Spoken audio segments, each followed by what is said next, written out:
الحمدللہ کفا وسلام علی عبادہ الذین اصطفیٰ اما بعد۔ عیادت کے فضائل و آداب۔ اسلام نے بیمار کی عیادت کو اسلامی حقوق میں سے قرار دیا ہے۔ بیمار کی بیمار پرسی کو مقبول ترین عبادت بتلایا گیا۔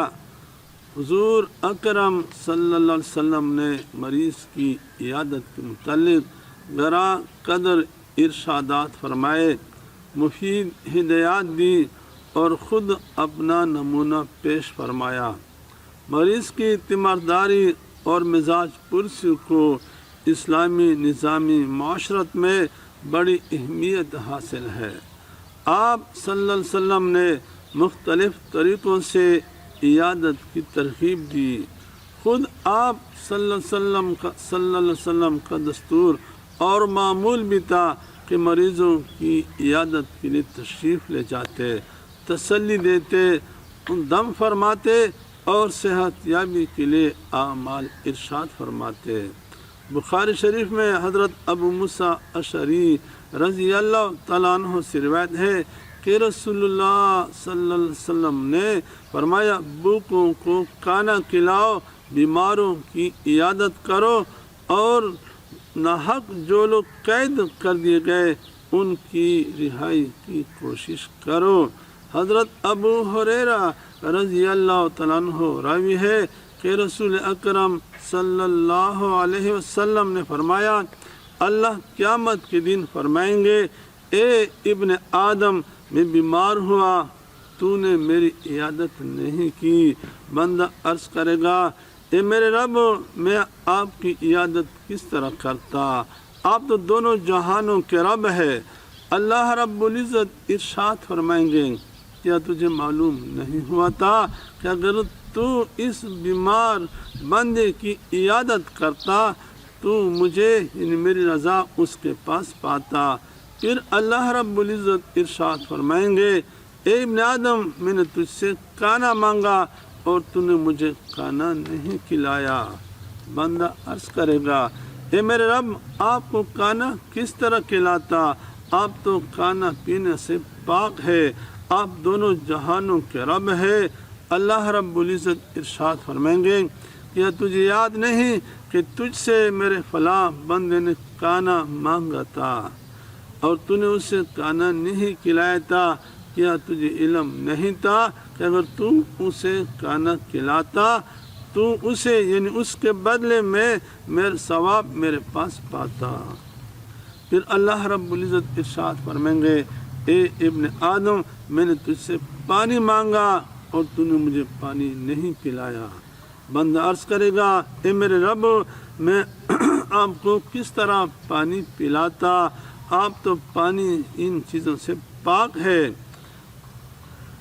اللہ رب العزت ارشاد فرمائیں گے، تجھ سے فلاں بندے نے پانی مانگا اور تو نے اسے پانی نہیں پلایا، کیا تجھے خبر نہیں اگر تو اسے پانی پلاتا تو اسے ثواب میرے پاس پاتا، یعنی اس کے بدلے آپ میرے پاس ثواب پاتے۔ حضرت ثوبان رضی اللہ تعالیٰ عنہ روایت کرتے ہیں کہ رسول اللہ صلی اللہ علیہ وسلم نے فرمایا کہ بندہ مومن جب اپنے صاحب ایمان بھائی کی عیادت کرتا ہے تو واپس آنے تک وہ گویا جنت کے باغ میں ہوتا ہے۔ حضرت انس رضی اللہ تعالیٰ عنہ راوی ہے کہ رسول اللہ صلی اللہ علیہ وسلم نے فرمایا، جس شخص نے وضو کیا اور اچھی طریقے سے وضو کیا اور حصول ثواب کے ارادے سے اپنے مسلمان بھائی کی عیادت کی تو اس کو جہنم سے 60 برس کی مسافت، 60 سال کی سفر کوئی مسافت کے بقدر جہنم سے دور رکھا جائے گا۔ حضرت علی رضی اللہ تعالیٰ عنہ راوی ہے کہ میں نے رسول اللہ صلی اللہ علیہ وسلم کو یہ فرماتے ہوئے سنا کہ جو مسلمان دوسرے بیمار مسلمان کی دین کے پہلے حصے میں عیادت کرتا ہے تو 70,000 فرشتے اس کے لیے شام ہونے تک رحمت و مغفرت کی دعا کرتے ہیں۔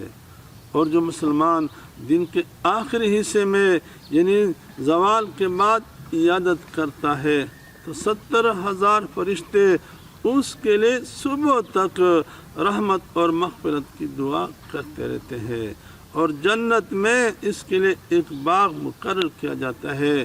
حضرت جابر رضی اللہ تعالیٰ عنہ راوی ہے کہ رسول اللہ صلی اللہ علیہ وسلم نے فرمایا، جب کوئی شخص کسی بیمار کے پاس جاتا ہے، اس کی عیادت کرتا ہے، تو جب تک وہ بیٹھتا نہیں، اس وقت جب تک وہ بیٹھتا نہیں، دریائے رحمت میں داخل ہوتا ہے۔ وہ اللہ رب العزت کی رحمت برستی رہتی ہے، وہ اس میں شامل ہو جاتا ہے، اور جب وہ بیمار کے پاس بیٹھتا ہے تو دریائے رحمت میں ڈوب جاتا ہے۔